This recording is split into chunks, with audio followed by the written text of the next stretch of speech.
Welcome to the South Asian Environment Dialogue. And in the show, you all know that we discuss range of issues on environment and climate change and related development in this program. And today we are going to talk about an issue which has been there for a decade or more than that. Perhaps COVID had kind of dwarfed it a bit in the last couple of years, but it has raged back. That's air pollution. Air pollution throughout the world is kind of a thing of concern, but particularly for South Asia, more particularly for the Indian subcontinent, India, Pakistan, and Bangladesh, air pollution is really a major issue, a killer disease.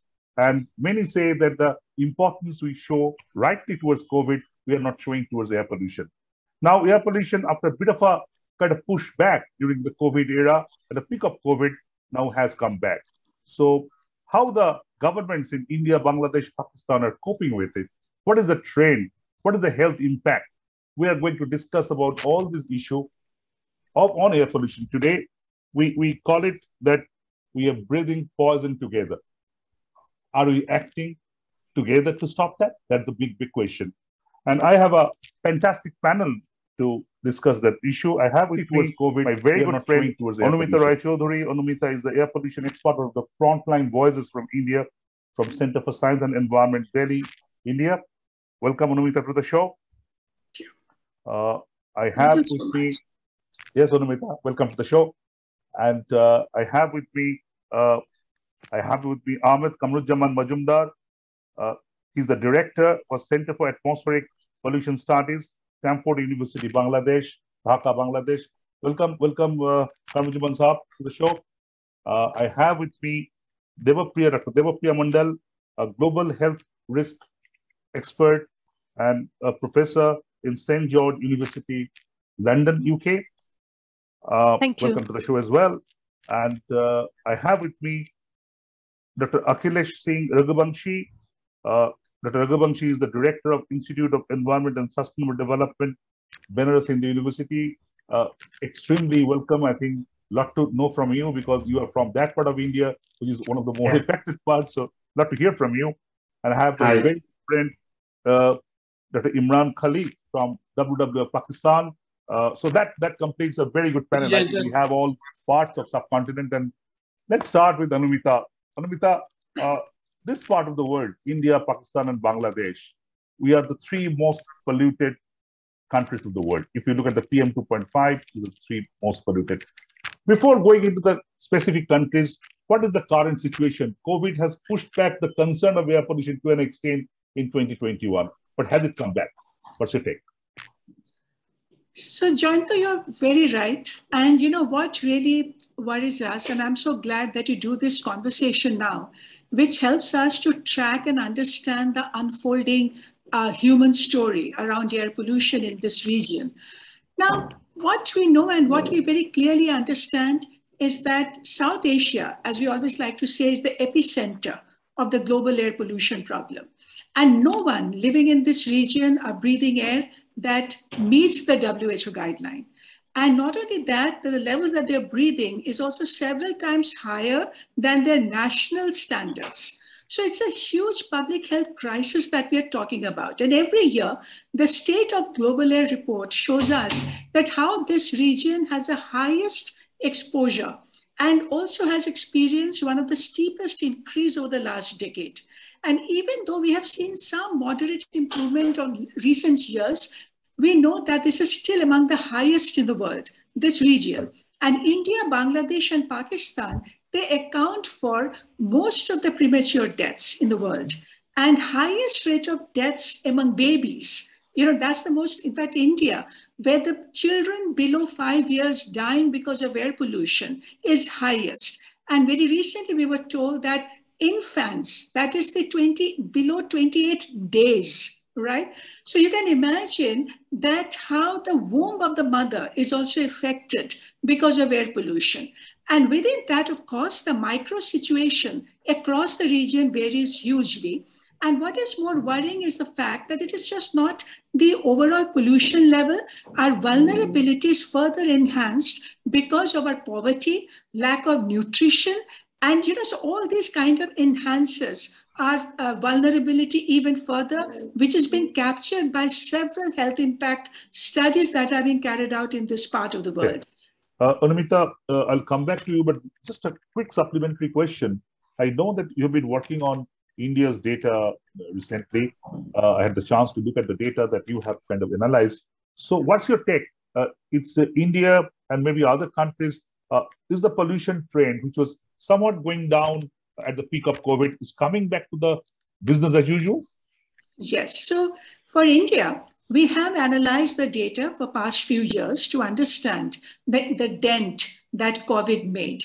Now, overall, what we are seeing is that if you compare, take the whole period between 2018-19 to now, then during 2020, when we had a hard lockdown phases in this country, we have seen a sudden drop. And all of us know that we have seen the pristine blue sky and so forth. But what is worrying is the bouncing back of the pollution today. And which is like in each and every city, what we are noticing that the levels are rising again. They are in most cities, they have almost reached the pre-COVID level, some even higher, some are about to. And that shows that the new normal that we now need to think about in the post-COVID period, we have to be extremely careful about designing the solution. Absolutely. Designing the solution is a very, very key word that Anumita has used. But before designing the solution, we need to know what the problem is and what is the extent of the problem. And let very quickly know from Professor Raghubanshi, because Anumita talked about the Indian part. Professor Raghubanshi, scenario in UP, because Uttar Pradesh, you are there, and Uttar Pradesh is one of the most polluted state in the country, and the cities of Uttar Pradesh are extremely polluted. Very quickly, very briefly, we'll talk in details. What is the situation in Uttar Pradesh? Has it come back to the pre-COVID era? Yeah, I totally agree with Anumita's analysis, and similar trends are available in the mid-Gangetic plains also, where UP, Bihar, and areas adjacent to Delhi are there. And these are the hottest spots for the air pollution. But things are not as severe as they used to be earlier because of not because of any government measures or some kind of remedy, but weather phenomena. Because this year we had a lot of rains, sporadic rains during the winter season, and which that had a cleansing effect on the total environment. So we have to still work on this data, but rising trend is always there. So we are approaching to the pre-COVID phase. That is a definite statement. Yeah. I was looking at the NCAP data, the National Clean Air Program data, and still the cities like Noida and Ghaziabad, they are showing extremely high pollution in excess to 100 on PM 2.5 against a national standard of 40. So that's quite high. So we'll come back to that. But let's see what's happening in Bangladesh. Professor Ahmed, I know that you just completed a very, very good nationwide survey on PM 2.5, and I have the report with me, which shows that your cities like Dhaka, your cities like Gazipur district area, they're having a 250 plus PM 2.5 figure. So that's huge. And I can see Dr. Mondal very closely hearing that, and I'll come to her later to know about the health implications. But what is the situation in Bangladesh right now? Professor Ahmed. Thank you, Jayanta. Actually, the situation is more or less as Anumita Roychowdhury and Raghubanshi just mentioned. A similar trend of pollution we can observe here in Dhaka and some other cities. At least all 8 divisional cities are more or less exposed to very huge air pollution. As you mentioned, very recently, we just 2 weeks ago, we have published our nationwide air pollution survey result, considering all 64 districts of the country for the first time. And we found that out of 64 districts, 8 districts having air pollution, especially for PM 2.5, ranging from 121 microgram to 263 microgram per cubic meter, and which is the 2 to 6 times higher than the national standard for Bangladesh. As you know, just hold. What's your national standard? It is 65. Daily average is 65 microgram. As our annual?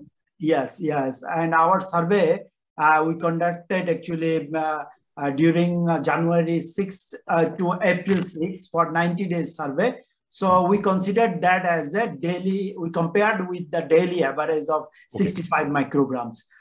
Though annual concentration is for 15 microgram per cubic meter for PM 2.5. So, and out of 64 districts, another 35 districts actually, they have a moderate level of air pollution, and only 10 districts having air quality within the national standard. Here, one thing is very important to mention, that from each district, we have selected a stratified random-based surveying, considering all the land use, all 7 land use given by the Ministry of Environment, Forest and Climate Change, like commercial, residential, mixed, industrial, and each district we considered around 60 locations for our survey. So quite random. It's quite random. Yes, it's about 3,163 locations we across covered. Bangladesh. Yes, it's a huge sample location we considered, and finally what we found that Gazipur, next to the Dhaka, another district, scored highest for the air pollution and ranked to 1, including the PM 2.5 of 263 microgram. And Dhaka is in the second highest. So, great. So that is I'll come to the details. But just tell me one small thing. I think you did this study in 2021. Yes. So 2021 is the year when you are having the major impact of COVID. So this is the result. Anumita, you need to take a very close look at it. This is the result despite COVID at its, I think, the worst. So basically your lockdown and other things were going on. Despite that, you were having 263 and 265 in Dhaka, Gazipur. So that's quite phenomenal. I think really you need to take a very close look at it. But let's very quickly hear from Imran the scenario in Pakistan, and then I'll come to the health part of it to Dr. Mondal. Imran, what's the situation in Pakistan? Are they as bad as India and Bangladesh? Yes, thank you, Jayanta. It's always a pleasure to be with you.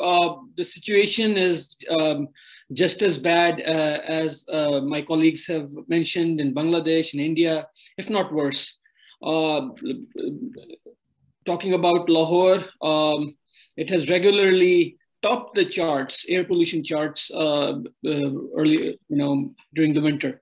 The smog season is catastrophic. The air pollution levels are quite hazardous. We're not talking about unhealthy levels of air pollution. We're talking about hazardous levels of air pollution. And this is a major concern. But air pollution is a concern year-wide. So even though we talk about smog during the winter months, we usually forget here in this country during the discussions that this is a year-round event. It's happening continuously. It's affecting all of our urban areas. So if you talk about Karachi, for example, the air pollution levels closer to the ground are definitely unhealthy, but because of its location and how the wind blows and takes the pollution out to the sea, the levels do not remain high for long, and so that's kind of mitigated. But that does not mean that there is no air pollution in Karachi, because we don't talk about Karachi as much as we do in Mumbai. In Islamabad, again, where I'm based, the air pollution levels are quite high, and one of the reasons is that it's surrounded on 2 or 3 sides by mountains and by hills, and so what little air pollution there is, it gets trapped. And so there is that phenomena as well.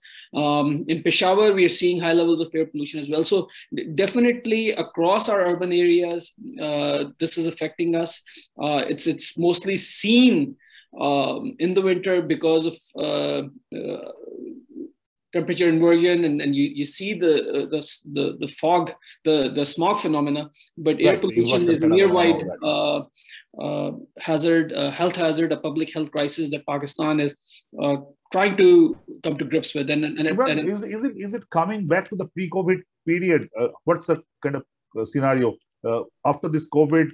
Might have been gone down a bit, but now is it coming back to the old level? It was, we saw that the air pollution levels had gone down initially as we went into the shutdown mode, but as we return, and it's been quite a while before, since we've done that, the levels have returned back to high levels, and we're seeing higher and higher levels because of the growth in, industry. There are more motor vehicles on the road, more motorcycles, and so. And now you are opening it up, and you were kind of quite relaxed about the norms and everything. So I understand. So very similar scenario. We are all breathing the same kind of poison air. Dr. Debapriya Mondal, you are from this part of the world. I know your expertise is on the Bengal Delta, if I'm not wrong. So what's your take on this? This is a scenario in India, Bangladesh, Pakistan, as you have just heard. So what is the analysis? Is the pollution and the health impacts are going to the same kind of level as it was before COVID, Dr. Mondal? Well, to be honest, it is very difficult to judge the difference pre-COVID and post-COVID because we rely on this global burden of disease data, and we are still working on the 2019 data which are published. There will be the new updates which will be coming out in 2020 and 2021. But that all said, I might say that, annually there are 7 million deaths due to air pollution globally. Of which in 2019 record, 1.7 million was in India, which is about 18% of our total deaths happening in India. And if we see that perhaps you will be ever known anybody whose death certificate would say air pollution as the cause of death. Nobody has that. So it are those diseases which are largely caused by air pollution, isn't it? So for India, I think, and Anumita might agree or she might join on it, that it is the ischemic heart disease or coronary heart disease, stroke, lung cancer, COPD, chronic obstructive pulmonary disorder, which are mainly recorded as the death cause, and they are hugely impacted by air pollution. Along with that, we just heard about the infants and children's, so neonatal disorders as well as lower respiratory infections. They are hugely impacted or caused due to air pollution. If just as a figure, there has been a study from Chicago University, and they said that in India, around 9 years of life expectancy is reduced due to air pollution. It is, yes, the study says 9 years of life expectancy is reduced due to air pollution.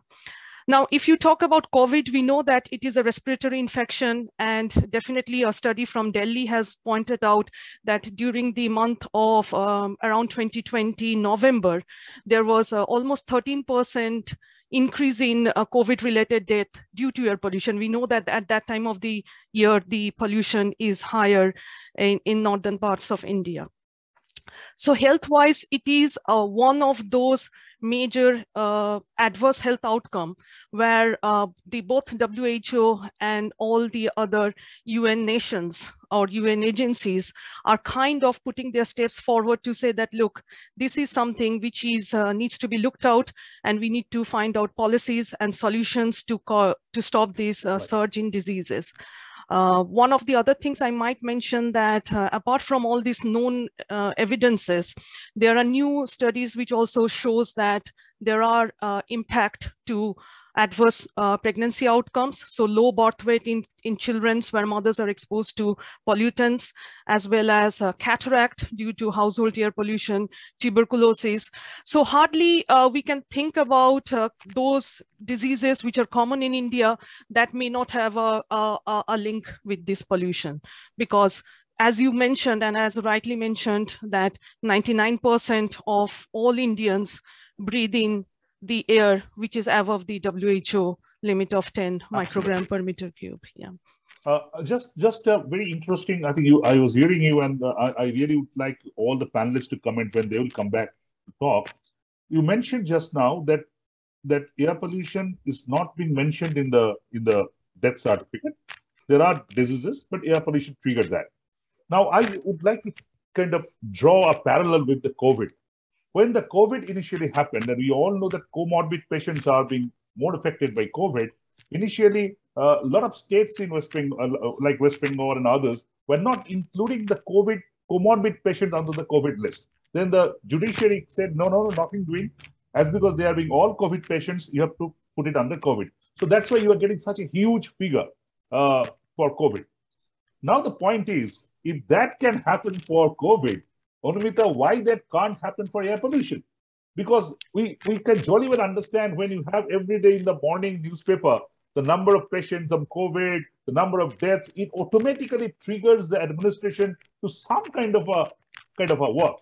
So first, I would like to know from you, Debapriya, that what's your take on that? And also, I'll come back later on that. That is about the standard. But what about the COVID? Very quickly, do you think that this kind of air pollution should be acknowledged and recognized with the death certificate? I think it is an absolute public health measure that if it comes onto the death certificate, it will open the ears of the policymakers more quickly. I give you one very quick example. There was one girl in United Kingdom who died in 2013, and the girl was living in Southeast London. Her name is Ella, and an inquest was held because she was living very close to a very polluted street in Southeast London, the circular road in Lewisham. And as a part of the inquest in 2020, she was the first person to have air pollution as the cause of death recorded in her death certificate. But it took 7 years of inquest to make that happen. That's a landmark. That's a landmark work. And I think we should all build on that. Anumita, just to take on from that, what Debapriya has just mentioned, first of all, do you also subscribe that air pollution should be acknowledged as official cause of death of so many people being affected? Anumita. Absolutely, Jayanta. And this particular incident that Debapriya has shared with us, this is really a path-breaking legal case now globally. And for the first time, it has actually acknowledged, it's a legal acknowledgement of the fact that air pollution is a cause of death. And it has really opened up huge opportunities now for the new regulations and legislations to be defined. In fact, it has even catalyzed several new action in the United Kingdom. So we really have to now think in terms, now doctors may have different views of it, that how do you do that acknowledgement? But if they have found a way of doing it, there has to be some linkage to say that air pollution is the catalyst. Or the trigger effect. Because in this case of Ela, it was her asthma that got aggravated because of very high level of nitrogen oxide in the air. So that linkage will have delhi acknowledged. And therefore, the way you define the condition. There are so many Elas. There are so many Elas in the streets of Delhi, Mumbai, Kolkata, and all over India, Bangladesh, and Pakistan. And they are all I think, they should have what Ela in London did, I think. But I think more important, Jayanta, the lesson from this is that at least our air pollution laws need to acknowledge the explicit link, the health linkage. I mean, I always say this, the Air Act of India does not even have the word health written in it. Right? So let's begin with that and see that, we get the health security. That's the 1981 Act. That's the 1981 Act, and much before. You mentioned about that act, Anumita, very quickly. We'll be discussing I really would like to discuss the solution part of it at length. Very quickly about India's present level of governance. I'll come to Bangladesh and Pakistan also, that also Professor Raghubanshi. That NCAP, the National Clean Air Program, was launched 3 years back with a lot of fanfare. A lot of fund was being pumped in. But your analysis and other analysis are showing that even a sizable number of cities are not generating adequate data to be analyzed. So if that is the situation, where we are leading to, Anumita? So that's really a big concern, Jayanta. The fact is that today, imagine in India, there are 4,000 or 5,000 cities and towns in India, but we are monitoring air quality barely in 350 towns of India, right? So most part of the country, they do not even have their data to know whether the pollution is going up or coming down, right? But the bigger challenge and the governance part of it is that now that we have the NCAP program, which has identified about 132 cities to reduce particulate pollution by 20 to 30% by 2024, just 2 years away. Now, what we are seeing that the mixed trends, some cities are reporting decline, some cities are reporting increase, right? But often the decline cannot be explained. Right, we really do not know what the real changes have happened on ground. But more important, that this is the NCAP target. But if you look at the actual pollution level and the target needed to meet the clean air standard, then for most cities, the target is actually 50 to 60%, right? And like Kolkata, Howrah, they have to reduce it by 39%. Absolutely. Okay? To meet the standards. So the question therefore is, and the other big data that is showing is in India, that 44% of the Indian cities are critically polluted. But more important than that also is that I'm talking about 132 NCAP cities, but when we compare the quality of NCAP and non-NCAP cities, like those who are not part of the program, the levels are either same or the non-NCAP cities have levels which are even higher than NCAP cities. So clearly this means that this is not the way you should have city focus, but that's where the big concern around the regional focus comes in. Right. So and that's also, I think, pointed to the solution. That's also the point of the solution. I'll come to that, but Professor Raghubanshi, what's your take on that? What Anumita just mentioned, that NCAP and non-NCAP, and NCAP is really not functioning. What is kind of preventing it? Because I saw the data and I saw also the finance. 375 crores were released till last March on NCAP in India, and hardly 125 crores was used. And even a state like UP, which is having so many polluted cities, they hardly use 16% of the finance being made available to them. So is it mindset? What it is actually, Dr. Raghubanshi? Yes, I again agree that most of the programs, almost if you see comparative data in 132 cities, the level is much above the national standards for particulate matter and all these things. Major challenge, if you just geographically divide the cities, you will find that North India, Indo-Gangetic part of the country, and then go to the south of India, where there are many reasons for high particulate matter. One is the kind of soil we have. Most of the Indo-Gangetic plain is alluvial, in which high clay content is there. Right. So a smaller wind blow itself is causing too much of the dust load in the system. And second is that that is not in the case of South India. If you see that South India soil is totally different. So I'm trying to understand mechanism why particulate dust load is very high here. Second thing is that much more intensive agriculture happens in Gangetic plains compared to the South India. Right. So, and the crop rotation is very, something like rice and wheat. So the gap between the crop sowing is very low and crop harvesting is very less. So farmers try to manage the fields up by biomass burning. And this is one of the many major reasons. Yes, absolutely. But Dr. Raghubanshi, I'm just trying to understand this point. The natural reasons, whether it be alluvial soil or something else, these are constant factors more or less. Also, the biomass burning is not a new thing. It has happening over the years.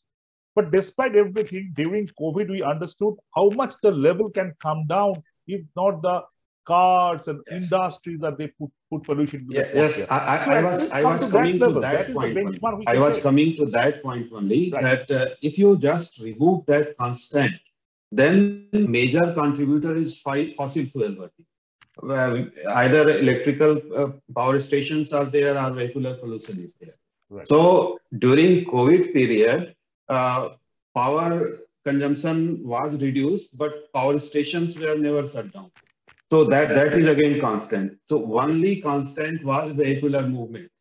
So we have to understand that this is a proxy indication that if you are able to manage your transport system and switch over to alternate energy sources, many of the problems can be solved. Can be. So that's an indicator.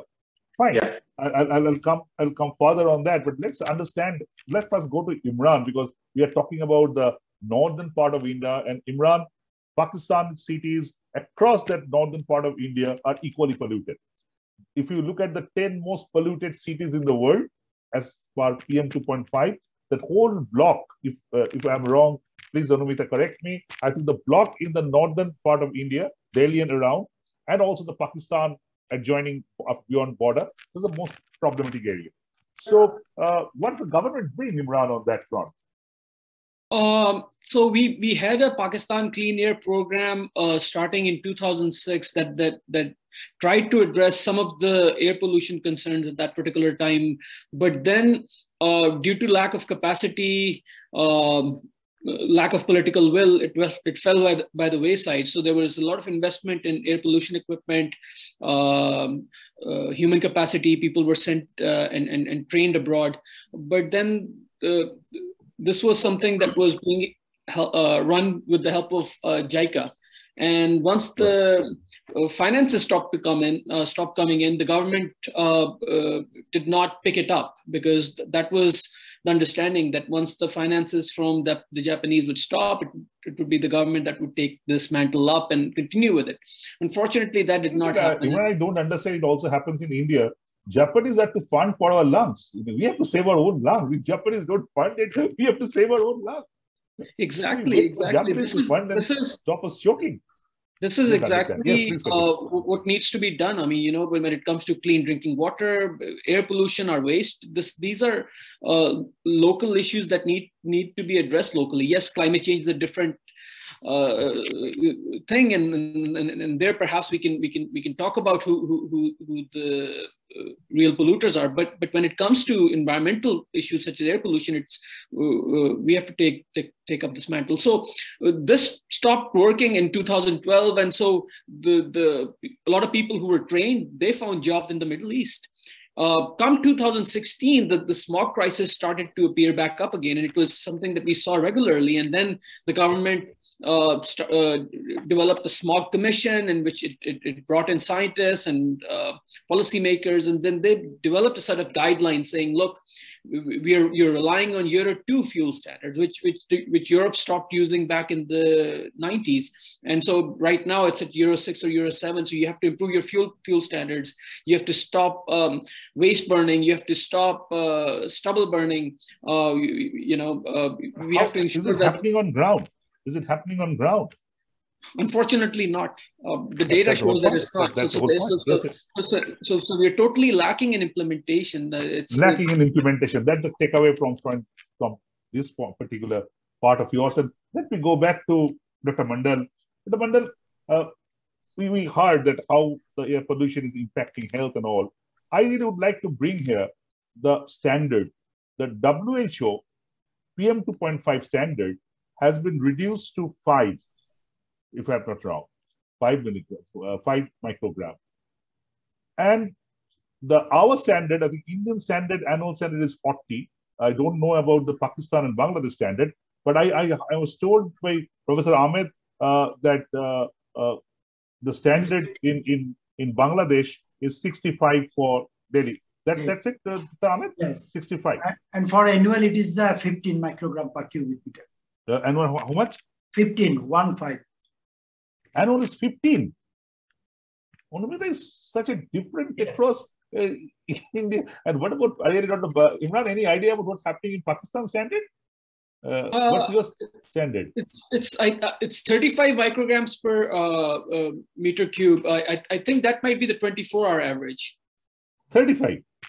So it's very, very strange that say completely kind of there's no uniformity or within the standards. But with WHO standard going down further, so it's becoming more and more apparent that our pollution is so much high. So what's your take? How these areas should go about by linking environment and health? What's your suggestion on that? To be honest, Jayanta, when WHO revised their standards is based on the global studies that are available. So over time, we have seen that the level of pollutants, for in this case, let's talk about PM 2.5, which were found to have impact on certain health outcomes. And that has been observed based on epidemiological or observational studies that has been done across the world in different parts of these contaminated areas. They are taken into account. And when we see that based on the dose-response relationships, there is a indication that at a dose which is between 10 to 5, so it was lowered from 10 to 5, so there are adverse health effects. Then the WHO considers their limits, and then they come up to another guideline value. So they are called guideline values. That is why, because they are not cornerstones. They keep on changing depending upon the available data and the studies ongoing on. So that's how the level changes over time. There is also an implication of developing science and technology, because, you know, we have to measure the particulate matters in the air or the sampler that can actually record such low level of concentrations. So those are also improving over time. You know, back in time, if you can't measure concentrations as low as 5 microgram per meter cube, you cannot actually assess if that is the cause, if that is what's causing the disease, or if it is something more than that. You are only trusting on your measurements or only your scientific evidences. Do you think sorry to interrupt you, just kind of adding on, you may respond together. So do you think that just we heard that India, Bangladesh and Pakistan are all over about their standards, somebody having 60, 65, 35, all over. So do you think that because this is basically one geographical area, maybe different political boundaries, facing similar kind of problems, first of all, this need to have a similar kind of standard? Do you subscribe to that? 100%. And you know, in terms of the human health, I don't think my body functions something different to somebody living in a rural village of Bihar or somewhere else. So the way I will combat the diseases, apart from the other risk factors, so whether the person is a smoker or the person has got low body weight and etc., there will be the same health impact of the pollutant, which will happen in India or Bangladesh or in Pakistan, as it will happen in United Kingdom. So we shouldn't have that discrepancies. And it is not that the value of life matters less in some countries compared to the others. So that is also not the case. So we should be aiming for such, but I have always heard, being in India and talking to the policymakers, that, you know, we have to have some realistic idea where we can come down based on our available technologies. And that will in fact help in reducing some of the health risk. So it will reduce the health burdens, but it will not combat it as compared to the global north countries. But that is how I have been hearing from the policymakers. The priorities, the political priorities, those are important. When we are combating COVID, we are not saying that we should combat it in a different way that US is combating or the Italy is combating. We are combating all in a similar way. Today, in the age of technology, what the medicine being used in US today, tomorrow it is in India. So why should we talk about the technological differences and other differences when it comes to combating air pollution? I think it all boils down to the low-end priority. And it is the political will. I just was looking at the report. I think I'll ask Dr. Raghubanshi after that in this ongoing Uttar Pradesh election, 86% of the voters say that air pollution and climate change are critical areas. But you look at the manifestos of different political parties, hardly you find any reflection of the people understanding and feeling in that. So I think that's there. Thank you. I'll come to that and about that final solution part of it. But I'll just come to, I held back Professor Ahmed for a conscious thing, because I'll have to come to Anumita after that. Dr. Ahmed, in West Bengal, because you are part of the air shade with West Bengal, Dr. Ahmed. In West Bengal, the IIT Delhi is carrying out a study on West Bengal's air pollution profile. And they're saying that a lot of pollutants are coming from Bangladesh to West Bengal. And I am told that also in Bangladesh, there's a feeling that pollution is going from India, West Bengal to Bangladesh. So what's your study saying? Anything on that? That to and fro movement, definitely movement is there, but how important that is? Jayanta, this is very what to say. This is a like Sundarban tiger coming from India, yes, Sundarban yes. to Bangladesh, and Critical Bangladesh question. to This is very India. critical question, but we need to answer with the evidence and real-time air monitoring and other things. You can see this is the latest map that we produced from our survey, and here this is the like Indian border countries. Right. And this is the big chunk of district that having the lowest air pollution. And this is the close to Indian border. Okay. And only the district, 2 districts, this is in the top, that is close to the India and having more air pollution out of 18 air polluted district. So from this survey, at least I cannot conclude that air pollution here in Bangladesh directly coming from the India. At least from my survey, I cannot say. Maybe more study and more real-time monitoring is required to come our side that come into a conclusion that our air pollution is coming from the India. In the same way, if, as you said, research from West Bengal, they need to actually provide the evidence, scientific evidence, how much actually air pollution is contributing in that part from Bangladesh. So that's why a correlated and coordinated research activity is very much required. Absolutely. I was coming to that point only. In fact, that's the point I was coming to. Let's start with Anumita. Anumita, we have spoken about the problem. We spoke before about the regional issues. But at the end of the day, the political people, the people in power, they have to decide the protocols and modalities of combating it. 2-3 points are coming out. We are not definitely giving air pollution the importance the way we are giving COVID. We are not including air pollution as a cause of death formally as we are doing for COVID. So do you think, now let us talk the solution part of it. On the outset, 2-3 points came out. One is the standards. Such a bizarre kind of difference within the standards of India, Bangladesh, and Pakistan. Don't you think that these things are the starting point of having a regional solution? What's your take on that, Anumita? Absolutely, Jayanta. So we certainly require now a regional approach. And when I say regional approach, it is just not about the countries in South Asia. Region has to begin with the local to the larger area, and you stratify the region.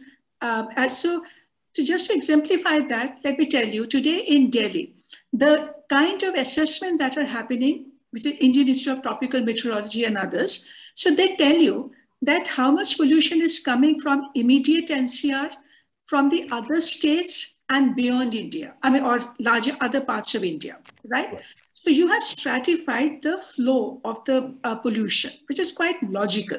Now the same principle can then be extended to South Asia.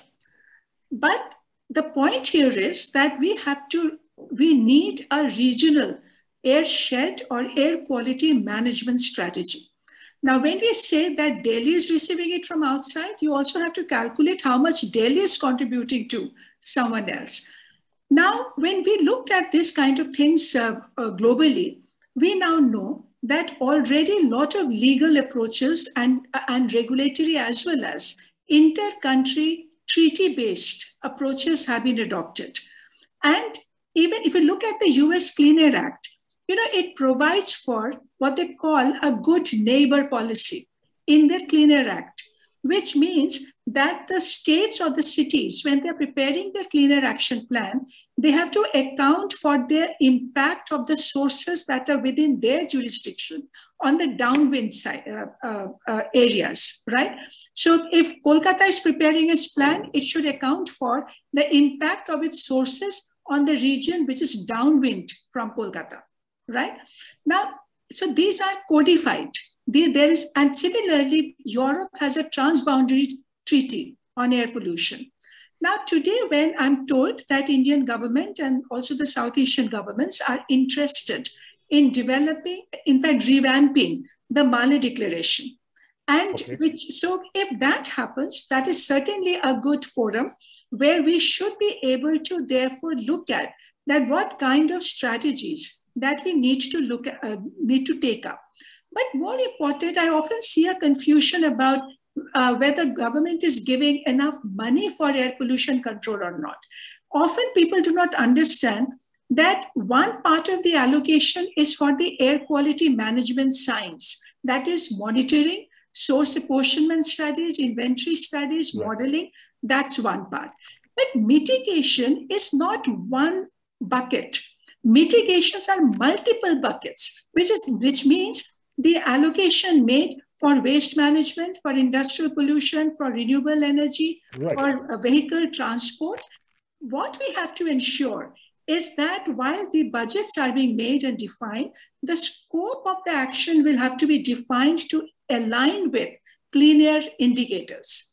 Absolutely. That's where you will be doing the bigger leveraging for the fund that is available. Otherwise, just to give an example, this budget has given only 470 crore for NCAP.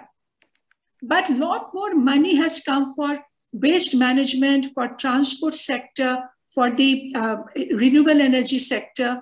And this is, now we have to ensure that those, because at the end of the day, mitigation and the solutions are in the air pollution sectors, the pollution sources. That's the whole point. There's a whole point. That exactly the point you are making, Anumita, is actually extremely important, that the budgetary allocations, yes, we understand that there are multiple buckets, they all contribute, but do they contribute end of the day? That's the whole point. You are putting some budget into waste management, but the related air pollution thing, are they being taken care of? So, because often you feel, if you look at the budget, is no coordination. But just one point I want to add here, Jayanta, that even when an amount is earmarked for implementation of clean air plan, understanding the scope of action is very important. Otherwise, as we have seen from our analysis of the micro plans in the cities of Indo-Gangetic Plain, and many of them are in Uttar Pradesh, shows that close to 70% of the funds have gone for road widening and road building, which is actually not a clean air action, right? So money, but also understanding the solution. How you're using the money. How you're using the money.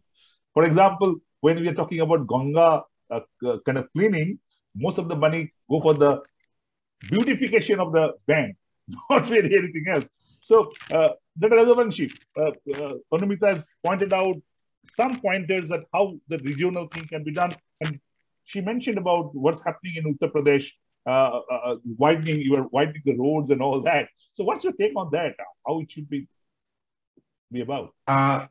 My point is that in order to do any policy interventions, we have to understand the sources. And I always emphasize that we can divide it into transboundary, what we have already discussed, that there are certain concerns and we have to work together. Then there are regional sources, for example, biomass burning in Punjab or Haryana affecting Delhi or Uttar Pradesh. That has to be taken care at a different level. But the local problems, for example, there are simple solutions. If city of Varanasi just 10 years back had a lot of traffic congestions and jams, it itself was contributing to a lot of air pollution. Or even if you are talking about the widening of the roads, all these things. So if road was not being swept and the cleanliness was not there, so every vehicular movement was contributing to its own part in the air pollution of the city. So we have to understand transboundary, regional and local issues themselves. Only then we will be able to tackle those problems. Right. So, and local issues will be different. For example, in case of Varanasi, if you see, I always quote this point that when electricity was not 24 hours and only 12, 16 hours electricity was there. So up to 8 hours, diesel generator sets were running in the city for all commercial operations. Now that is zero, that contribution is zero. The simple interventions can go to better results or a very good results.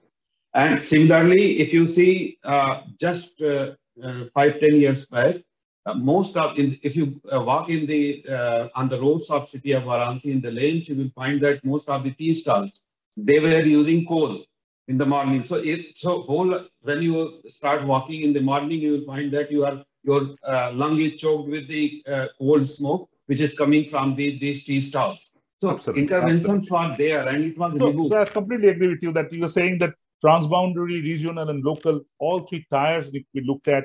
And I think there should be a coordination among the three.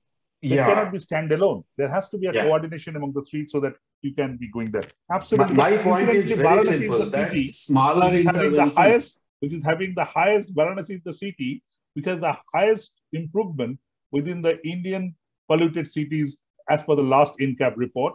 And somebody told me that when our Prime Minister Narendra Modi was elected from there, initially there was a flurry of projects, flurry of developments that settled down in the last 2-3 years a bit. So that contributed in a way to also the Varanasi reducing of pollution. I think you know better.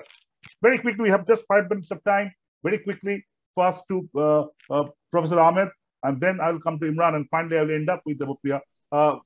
Professor Ahmed, regional solution, how it can be happen? Just give the very quick pointers. Yes, Jayantu, these days actually this discussion is coming in line that whether Bangladeshi air pollution are sources from India or our local source. And as last 2-3 years, I am very actively talking with the media people as well as the policy makers. So the question is coming time and again.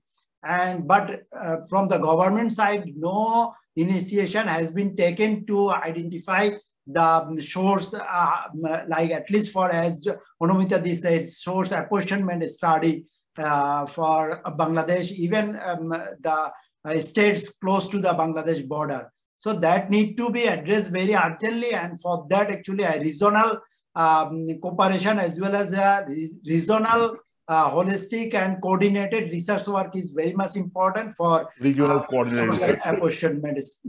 I think extremely important. I think if you people like you working in Bangladesh, people like who have been working in West Bengal, India, similarly, if people in Delhi and in Pakistan they can coordinate, I think much better result will come out. Imran, what's your take on that? What's the solution, regional solution we should look at, Imran? You are on mute, Imran. They've been highlighted by the colleagues here. So we're talking, so that's the first step. And then involvement of universities is going to be key. That's where a lot of research is already happening. So source apportionment studies are integral. And what we're finding out is that the sources of air pollution are very similar across the board. Secondly, citizen science is very important. This is something that in Pakistan, we've kind of said that, look, this isn't the right way of getting the data, but these handheld devices that are within reach of individuals, they're providing necessary data when the government has not been forthcoming. And this is very essential. So citizen science will be key. And thirdly, just coordinating and having conferences and having meetings and seeing what works for one city might work for other, and picking that up. And then, the next step would ideally be taking up the Mali Declaration and ensuring that all of this is going into that, so that we have a vision 20 years down the road for a cleaner South Asia. I think the governments need to start together on this issue, but also beyond government, I think the track 2, track 3 negotiation and talk should be on with the academicians, experts like you were part of this panel. Start interacting with each other and try to bring a commonality of guidelines or suggestions to the respective governments. I think we will work on that, but let's very quickly go to Dr. Mondal. Dr. Mondal, on public health point of view, vis-a-vis air pollution, what should be the regional strategy? I would say, Jayanta, that if we try to look at the global policy, which is around the SDG 7, that the Clean Air, the Clean Fuel Act. So if you see that the air pollution has got the similar agendas as the climate change, because it is related to the release of the PM 2.5, the pollutants due to burning of fossil fuels. So if we look at the global agenda, that we need to make sure that we can eradicate or we can leave this world with a clean energy by 2030, that all governments should come together. And I do believe that the global north has a responsibility for, if it is, as you mentioned, that this Japanese technology and those sort, so to have got both transfer of knowledge and transfer of technology, and it is not one way around, it could be it is another way around as well. It's a mutual thing that every researcher across the globe should join hand, and they should think that this is a global problem. It's not just a regional problem. The air pollutants do not respect country boundaries. We have already discussed that. And it is not that pollution will be restricted to only the southeast regions of India and it won't have any impact globally. So we should consider this as a global problem. And as we are now being at the verge or at the tipping point of tackling the climate change issues, I think air pollution join hand in hand, because the drivers are the same. It is the fossil fuels which we need to curb, which we need to reduce. That all said, we need to move towards the cleaner energy, cleaner technology, both in terms of transport industries, and as well as one of the things that we have highlighted but very lightly is the clean fuel for household consumption. In India and in Bangladesh and in Pakistan, a lot of ill health effects are seen in rural areas.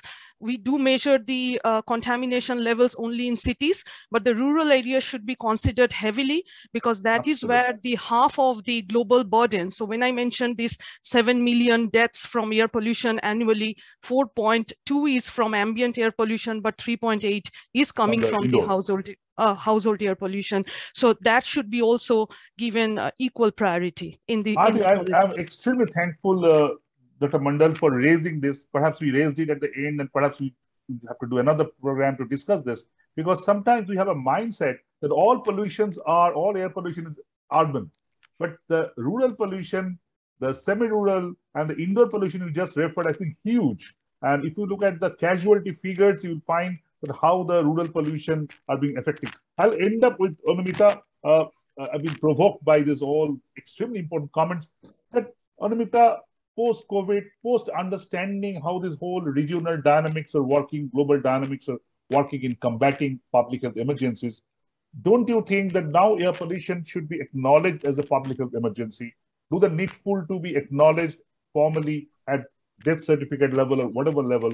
And perhaps we need a regional COP, a regional meeting, not necessarily only with the governments, but also with, I think, the kind of track 2, like all of you are representing, to push this agenda to all the governments that you guys have to do something about it. Do you think that the time is up, that we need to talk it together far more formally, far more strongly, and with this WHO's revised standard in contention? Anumita, I'll end up with you, please.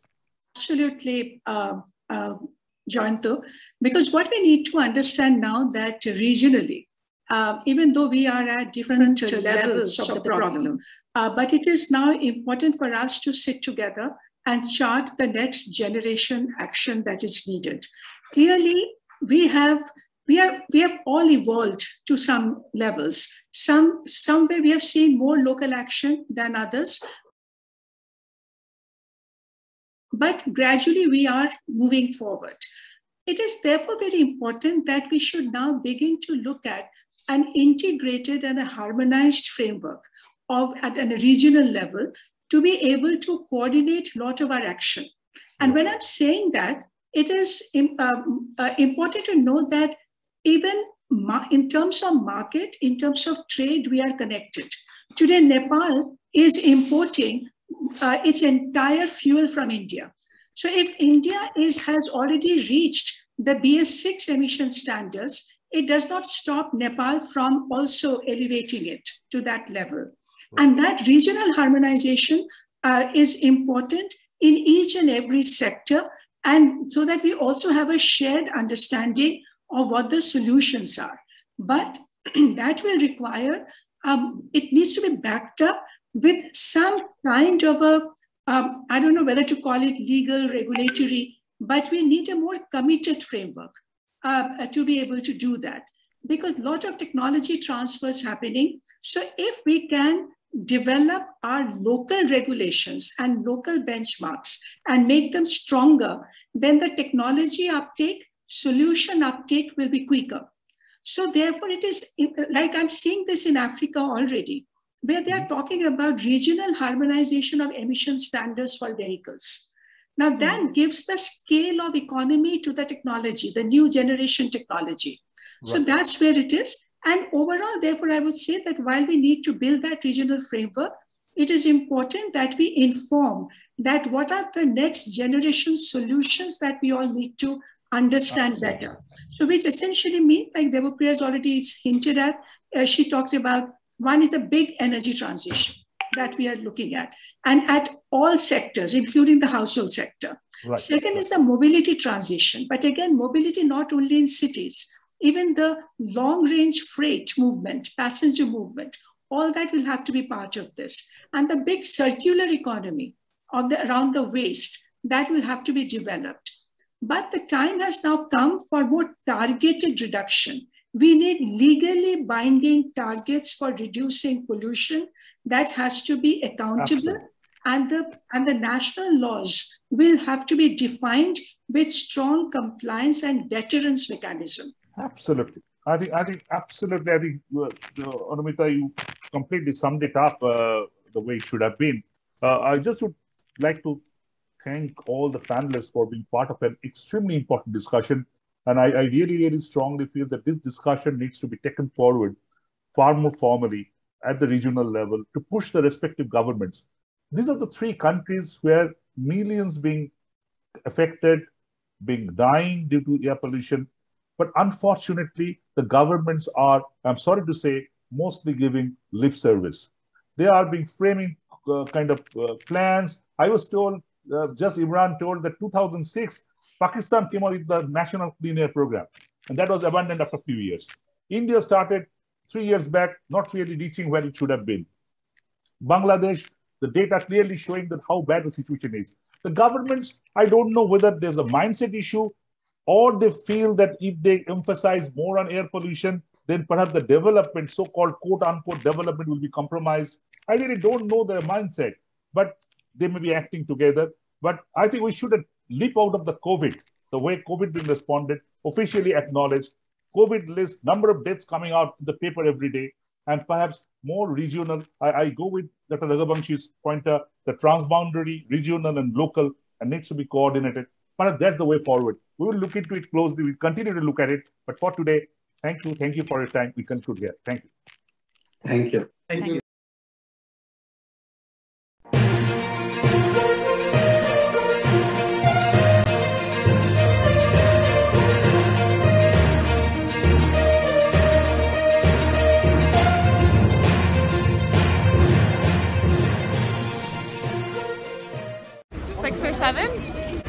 But right now, close by in Toronto. places to go in the city. But I play hockey. Having a good time with each other.